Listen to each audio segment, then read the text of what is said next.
Hey everybody, this is David Levenstein, and we are back to business on 103.9 LI News Radio.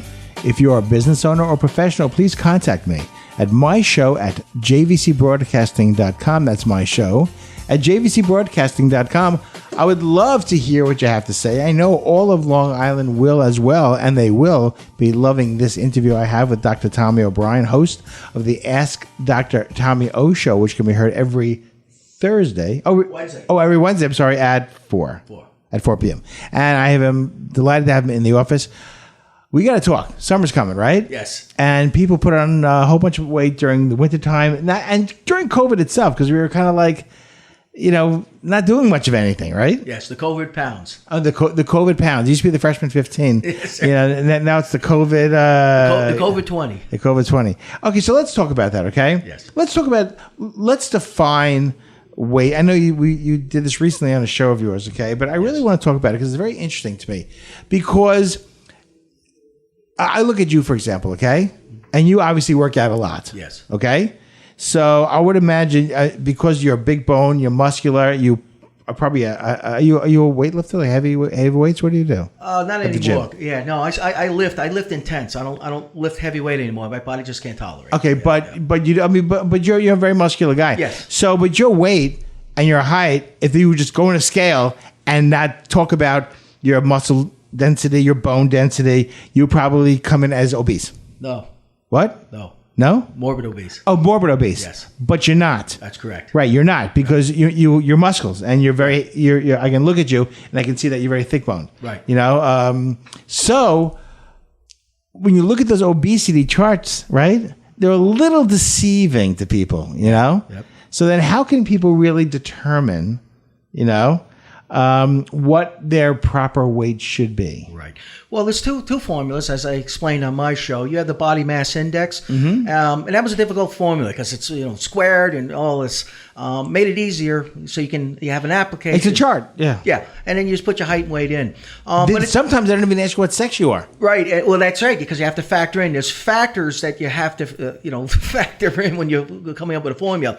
The formula I use is based on height and frame size. Okay, and so I can determine, and then I also look at the musculature where you should measure your bone, measure your wrist bone, do something. There's got to be more than just your height, your weight. Oh, you're obese, but right. But you may, I don't know, you may be shorter and more muscular, or you could be very, very tall and very skinny, and the BMI doesn't match off it. Now you're morbidly underweight. Right. Right. Okay. So how can people make that determination for themselves? Right. Well, it's you have to learn the formula, okay. And then you would come to an individual like me. Right. Okay. Yes. Yep. Absolutely. But you measure the height, and I measure like the bone, and you don't have to actually. You can tell some people. You can see someone is large. Has a large frame. Right. So you can tell when someone's petite. And what I do is when I factor in their height and weight, I'll either add or subtract 10% from the ideal body weight. Then I will also include if they are very dense, like the density in their muscle. Some people are just very, very dense. They don't work out naturally. They're very dense, and you would think they work out. Or if you have an athletic build, I will tack on an extra 10%. So I will shift and slide the scale 10%. Yeah. Like with me, like I said, if I went strict by those scales, I would be morbid obese. Right. I'm 5'5". With all my training, I'm 220 pounds. Right. Okay. For my ideal body weight, for my height, 158. Right. 158. So I blow that scale away. That's just working on that standard old formula, not knowing that you're at the gym and you're benching your weight. So they don't determine that. They don't know how thick your bones are. They don't know anything about you at all. Right. So it scares people. But maybe that's a good thing, though, right? Yes. It is. Okay. They need to come in. History and physical. Yeah, history and physical. Because I read somewhere recently that being obese, and we'll talk about the definition of that in a second, but can actually take years off your life just naturally. Yes. Right. Yes. I mean, if you're obese, you can take off 5, 6, 7, 8 years. That's 5 to 7% of the years of your life. Right. Well, quality of life. Or quality of life. Maybe even more so, right? That's right. Because leading up to your termination and passing, you're not. It's not like for the average person. It's not Like you're healthy and all of a sudden, you pass away. It's usually you're unhealthy. Right. And then it finally gets to a certain point where your body just gives up. So it's not just the end. It might be a decade or so of not being well. And that's what I see with chronic disease. So there are people that are overweight all their life, right? Yes, like people I've known as kids, and I know them as adults, and they've always been overweight, right? Yeah. And there are people kind of like me who just got married. I was single for 17 years, got married again, and then my wife, for every anniversary for the last 4 years we've been married, has given me 10 pounds as my anniversary gift. Yes. So that's my gift. I buy her a piece of jewelry, I get an extra 10 pounds. That's it. That's what happens when you marry a nice Italian girl who knows how to cook. Right? But that's what it is. So I say to myself, okay, I want to lose that weight. Because I'm someone like me, but there are a lot of people who are new people to have gained weight and never have dieted before, never have attacked the problem before because they never had it. It never existed for them. Right. Is it easier for those people to lose weight versus someone who's been overweight their whole life? Well, it all depends on what the cause is. If there's a metabolic problem, an actual medical condition that's causing the weight gain, that must be addressed. And then there's a constant battle with that because let's say they have hypothyroidism, okay, where the thyroid gland is just not, it's slower, and then you start to gain weight because your metabolism, that is the brain for your metabolism, okay? That little gland there, it sets, your metabolism. If it's slowing your metabolism down, you're constantly battling this organ that wants to shut down on you. And so it makes it easy to gain weight. So then would an answer be to speed up your metabolism? Yes. So we'd put you on, like, let's say, Synthroid to help put you in the normal range. Okay, so that's one thing. So we addressed one underlying condition. Interesting. But then we also have to look at your behavioral condition as well. Because your metabolism was slow, you may have been increasing your caloric intake, input versus output. Right. So now we have the internal flame that's burning, your metabolism, it's burning hotter, so you can burn off more calories. So we have to address your personal, how do you live your life? And for example, I've had blood tests, people blood tests, and they say, oh, your thyroid's fine. But that doesn't mean it's operating at when they say fine, they give it a range, right? Yes. So it could be in the lower range, it could be the upper range, That's right? But it doesn't mean it's maximizing the effort that it could be putting in for you, right? Right. Not being optimized. Yes. Right. So people that have an overactive thyroid are those people that are just can eat whatever they want and never gain weight? No, they'll gain weight, but it's harder for them to gain weight, and there's other conditions, but when you look at them, they're going to be very, very, very thin. Right. Their eyes will be protruded. There's other conditions that are associated with. So it seems like to be a balancing act. Yes. Between your metabolism and your intake, right? Yes. Right. So how do you help your patients balance themselves between their what's going on internally and the intake? Right. Well, the first is you do a history and physical, and we get a baseline. Okay, so I get to know them, I know their history, and then we do blood work, and I'm going to do an assessment on it. And then together I'll sit down, we'll go over, and we will address issues if there's any issues. We'll look at the thyroid, and we'll determine, is your metabolism, where are we? Okay, and then from there, I'm also going to discuss your daily activities. Okay, and then we'll also discuss your caloric intake. Right. So it's a comprehensive approach. It's not just take this pill and you're good. No, it's a holistic approach. I'm like I always said, the mind, body, and spirit. Right. I need to know where your mind is, and then as a health coach, because I am a health coach as well, I'm here to mentor you, and then basically we say pump you up. In the gym, we're going to pump you up. I want to psych you up and get you motivated so that you're going to want to exercise and eat healthier, because we're reducing risks, and your life is going to be so much easier. We're going to reduce risks leading to other medical conditions, and you're just going to feel a lot better. You're going to look better in your clothes. Because that's the thing. As you get older, you tend to put on some weight. As you get older, you tend to have more things go wrong with your body. We're a machine, right? Like your car. The more miles you put on the car, eventually things are going to break down. Right. Then you got to replace this, replace that, and we're no different. We're a machine, and we got to take care of it.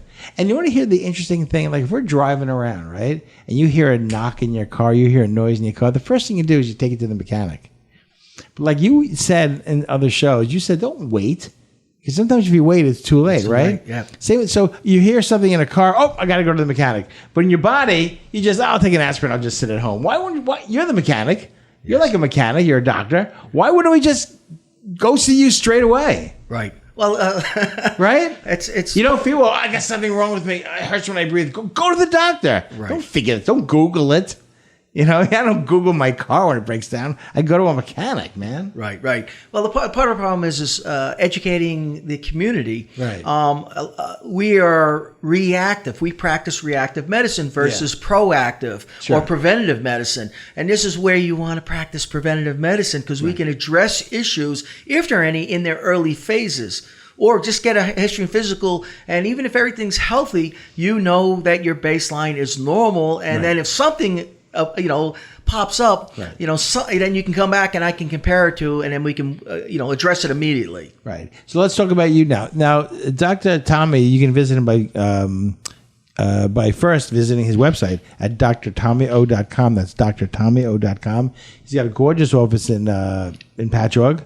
With really in his office, it's interesting. There's a museum of medical science, different protractors and scalpels and operating tools going back to the Egyptian times through now. So you can see when you go to this office, while you're waiting for your appointment, just kind of walk around and you'll see the history of medicine right there. Yes. Besides the history of Dr. Tommy, but you'll see the history of medicine. It's really fascinating, actually. You get a really great education walking into his office. But and also the things you're talking about, people go to. They have their doctor, then they go to an extra doctor for this type of service that we're speaking about. Right. But this is part of your regular practice. That's correct. Right. Yes. So if you don't have insurance or you have high deductibles, this is a concierge service that Dr. Tommy offers, low monthly payments, and see him as much as you want for any reason that you want. And one of the reasons is this. Yes. Is preventative care, which can stop you from having either greater illnesses later on in life. Right. Explain this to me, that whole theory. Well, it's like you said, you want to be proactive. What do we do with our automobiles? Since you have that analogy, what do we do? Every 3,000 miles, you should have an oil change, right? Right. Okay. Well, same thing with the body. There's no oil change. That's a great analogy too. I mean, people just some people take better care of their cars than they do of themselves. Oh, they do. Yeah, I know. Yeah. You know something? It's so funny, man. I'm thinking about people specifically that I know that have cars. They take care of them. They're changing the oil. They're doing this, everything that they do, but they really just don't. I mean, I see them. They just don't take care of themselves as good as they take care of their car. Right. And they're very specific about their cars, Don't touch this. Don't touch this. They know. But, wow. But they don't take care of themselves as, with a great, same detail. Right. And, it's a mindset. Yeah. And unfortunately, we live in a society. We got to work. I can't take time off. I got to work. Well, no, you have to take time off for yourself because if you don't, you might not be working anymore. Right. Exactly. Okay. You have when we know what is more risk statistically, the more risks you have, there's increased chance of you getting injured on the job. Right. Getting in an accident, having a medical condition that requires surgical intervention.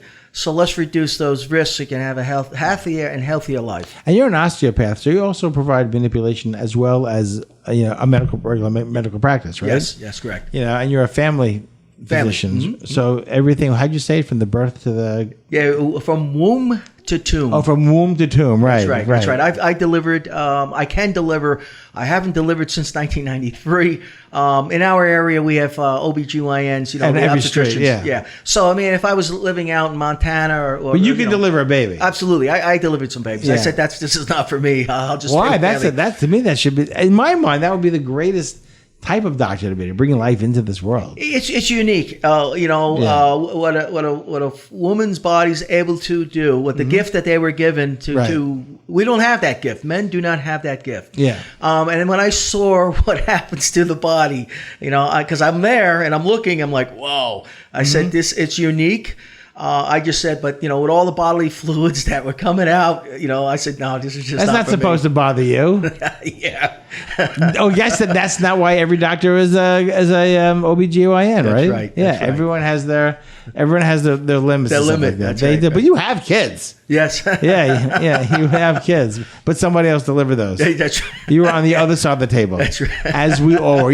You're still a human being, regardless. Yeah. Well, you have your limits, and I thought about being a surgeon. I love doing surgery. I scrubbed in on many cases. I'm first assist. I work in an urgent care center where I take on some real tough cases, and I suture them where just the average physician would say, no, just send them to the ER. Right. But you worked. You're a military man as well. You're a captain in the Army. You work with our soldiers, our heroes. As well. So you've seen a lot of things in your life. Yes. You sure have. That's Dr. Tomio. I want you to not only listen to his show every Wednesday at 4, but you need to visit him in his office. It's fascinating. It really is fascinating.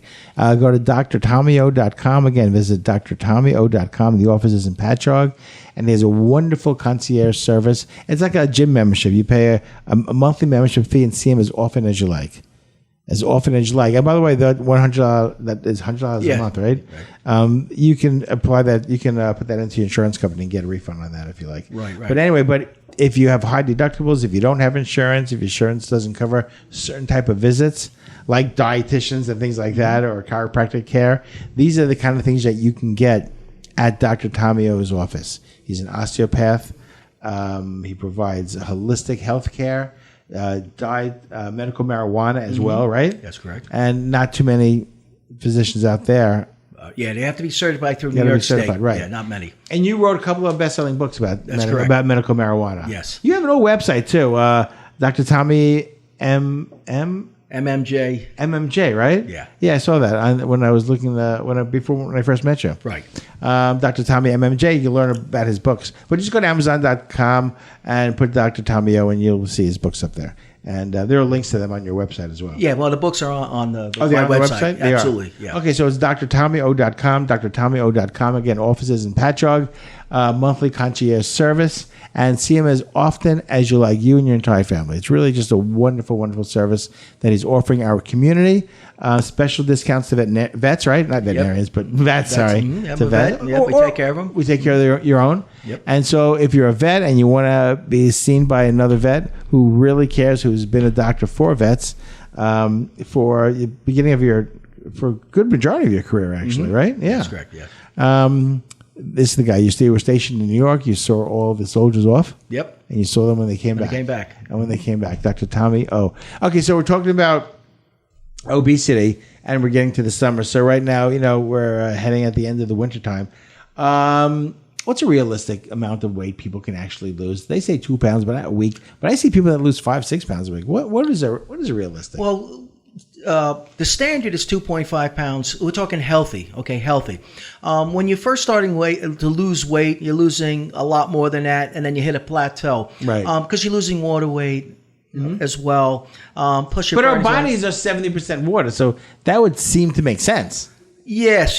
So, well, also you have to look at the diet as well, because if you have a high salt intake, I tell my patients salt is a magnet to water. Wherever salt goes, water follows. So you have a high salt intake, you're going to retain fluid. So typically when you start to really get into a diet and start changing, naturally your salt intake starts to drop, okay? Because you're really starting to cut back on your diet, and so you're going to start flushing out a lot of this excess fluid in your system, water. That's interesting. Something. I mean, logically, when you're salty, you drink. When you eat salty foods, you drink more, right? That's right. So your body, if you have a lot of salt in your body's going to need to drink as well. Mm-hmm. So it's going to retain the water. That's correct. So you want to increase your water intake, but lower your sodium intake. Yes. Well, you want to you have to be careful depending on because there are medical conditions where you don't want to take in too much water. That can be bad for your kidneys, right? Yeah, bad for your kidneys, but also bad for your heart, congestive heart failure. So we're just talking someone who has no issues at all. Hold on, somebody with congestive heart failure should limit their water? Yeah, so I don't want, because then we start to get really complicated how much, and I don't want to get into that because that's not part of it. But that's something you should definitely speak to a doctor or cardiologist about. That's correct. If you've had congestive heart failure, you need to speak to your doctor about your fluid intake, right? Yeah, salt and fluid intake, absolutely, yes. Huh. We know since we're talking about that, statistically, we can graph out when congestive heart failure patients will come into the ER. It's like 1 or 2 days after a holiday, like Thanksgiving, because the salt intake is extremely high. 2 or 3 days later, boom, they're in the hospital and they have fluid in the lungs. So congestive heart failure is not a death sentence. You can actually manage this and live a long life. You can manage it, but your life is definitely going to be shortened. It is, yeah. Yeah, it is. But you got to manage it. You got to manage it. Because it'll be even shorter. That's correct. And I'm scared of life. I just am. It's more. Yeah, I just can't. I'm trying to answer, and I'm kind of like a little hesitant because there's so many layers to medicine. It's not that simple. I mean, that's why we went to medical school and we do residency. It's for me, it was 16 years of education because I have to strip those layers down and then have my patients understand every layer and how each layer interact. Right. Don't just go to any doctor. Go to Dr. Tommy O'Brien. His website is drtommyo.com. Don't just look to get better. Look to learn about how you can keep yourself feeling better and live longer, right? Because the education is equal to the treatment, I think, that you provide your patients. I think it's even more important, education. Yeah, drtommyo.com, drtommyo.com. Listen to him every Wednesday at 4 p.m. on the Ask Dr. Tommy O show. Thanks for listening. Another one bites the dust.